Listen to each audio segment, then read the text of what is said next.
Most men operate under a critical and costly misconception. They believe a woman's heart is won through eloquence.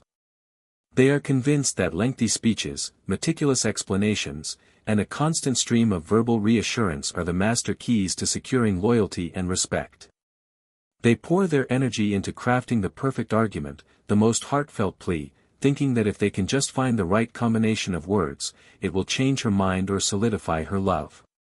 This approach, however, is fundamentally flawed. It misunderstands the true nature of attraction and respect.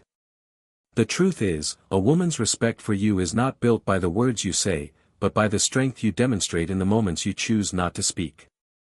It is forged in the silent spaces between your words, in the calm assurance of a man who is so grounded in his own purpose and self-worth that he feels no need to constantly defend or explain himself. This silent strength speaks volumes more than any logical argument or emotional appeal ever could. It communicates confidence, stability, and a deep-seated power that words often dilute. The man who understands this knows that his presence alone, composed, unshaken, and deliberate, is the true foundation upon which unwavering respect is built. The entire dynamic of a test or a provocation is engineered to harvest one thing: your reaction. When you refuse to explain yourself endlessly, when you consciously choose not to chase after her approval or affection, and when you don't visibly react to her attempts to get a rise out of you, you perform a profound act of strategic disarmament. You are not running away, you are neutering the conflict itself. You strip her of the primary weapon she believed she had absolute control over: your attention. Her games, tests, and dramatic provocations are like a fire. They can only rage if you continue to throw your emotional energy onto them as fuel. Without that fuel, the flames sputter and die, leaving her. Tactics exposed as feeble and ineffective. The most potent and destructive power you possess in these moments is not loud anger, not plotting revenge, not shouting matches. It is the unnerving, calm stillness of pure indifference. When a woman expects you to break, to chase, to plead your case into the ground, and instead you meet her chaos with a relaxed, unbothered demeanor, it rattles her to her very core. This is because her entire framework is built on the predictable reality that most men crumble under this specific type of pressure. The man who doesn't flinch, who remains a calm and immovable pillar, completely unsettles her playbook.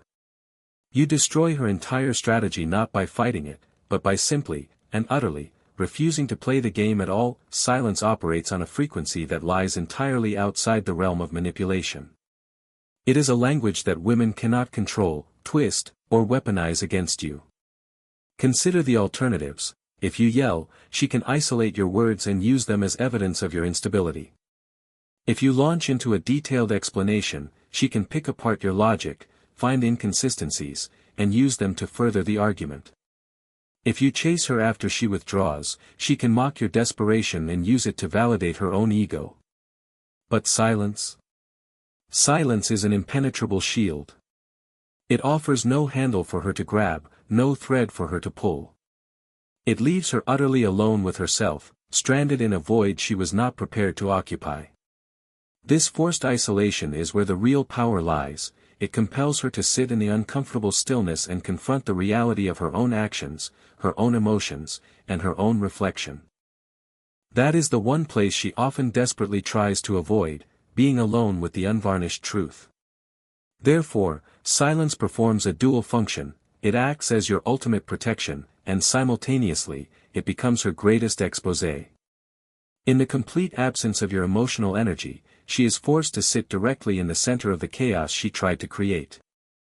For a woman whose sense of power is often derived from the emotional attention she can command, this profound silence doesn't feel like peace, it feels like suffocation.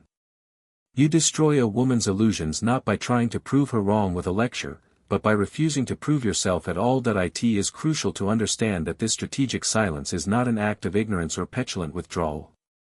It is, instead, the ultimate manifestation of a man who stands so firmly within his own frame, his core set of values, purpose, and intrinsic self-worth, that he feels no compulsion to defend it with a torrent of words. His very presence, calm and unshaken, becomes a nonverbal communication that broadcasts everything she needs to know. I cannot be shaken. I cannot be manipulated. I cannot be destroyed. This is why silence is the antithesis of weakness. It is the highest form of control, a demonstration of mastery over one's own impulses. Any man can be provoked into yelling and arguing, it requires no skill to react. True strength is revealed in the disciplined choice to remain calm when tested, to hold one's frame steady when provoked, and to walk away with quiet dignity when disrespected.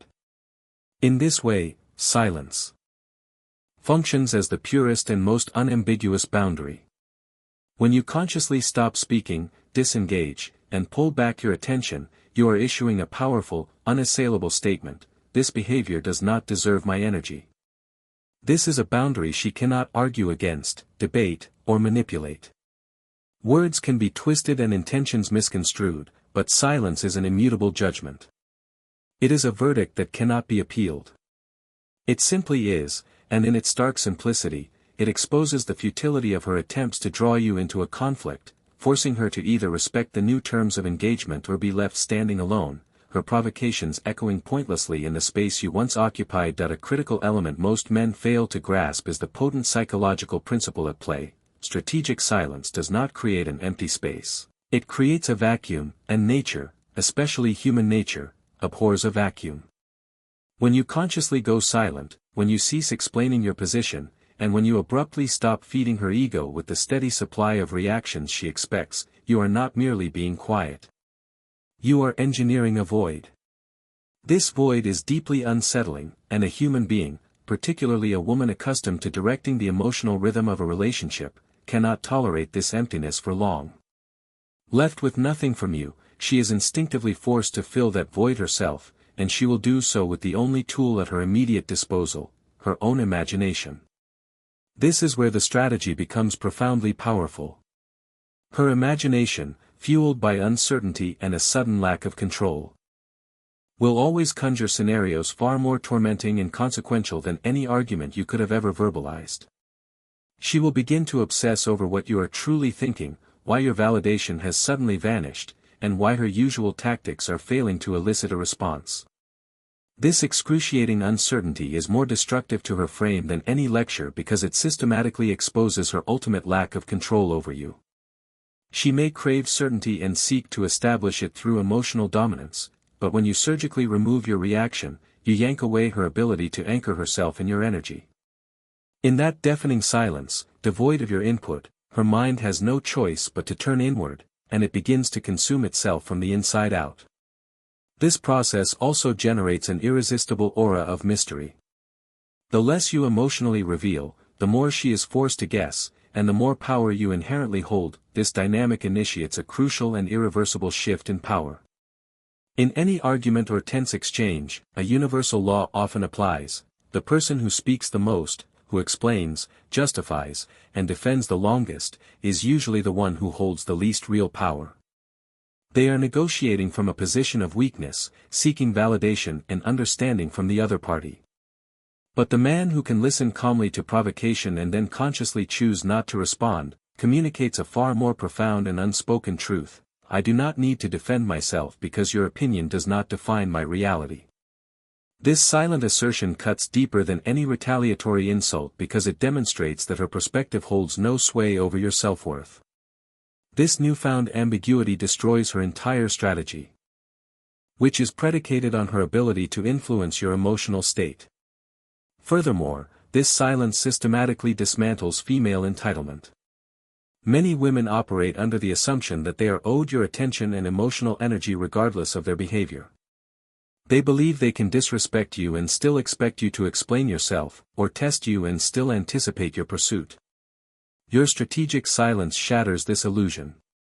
It teaches her the most brutal of lessons: that access to you is not a guaranteed right, but a privilege that is contingent upon her respect. Disrespect now carries an immediate and tangible cost: the withdrawal of your presence and energy. This is not an act of cruelty, it is the imposition of a necessary masculine order, establishing boundaries that words alone could never enforce. The most profound power of silence is its function as a flawless mirror. When you consciously withdraw from the noise, refusing to argue, explain, or participate in manufactured chaos, you leave her with nothing but her own reflection. This mirror is brutal in its honesty. It does not show her your lack of response as the problem, it reveals her own lack of respect as the true source of the conflict. It forces her to see that the real issue is not your silence, but her incessant noise. This process of forced introspection is often unbearable, and many women will break under its weight or simply walk away, unable to reconcile their behavior with the uncompromising image reflected back at them. Yet, this ruthless exposure is also the very mechanism of your own refinement. The discipline of silence provides the mental space to think clearly, to assess her character without the distortion of emotional reactivity, and to make a sober decision on whether she has truly earned your energy. It sharpens your discernment, allowing you to see behavioral patterns and truths that were once blurred by the frantic exchange of words. This newfound clarity is your greatest shield. It makes you immune to manipulation because you are no longer reacting, you are observing. The practice of silence, therefore, forces you to evolve into a man whose unclouded perception allows him to see the game for what it is, and whose fortified frame makes him unwilling to play it. You are no longer a participant in the chaos but a masterful observer of it, and in that elevated position, you become untouchable.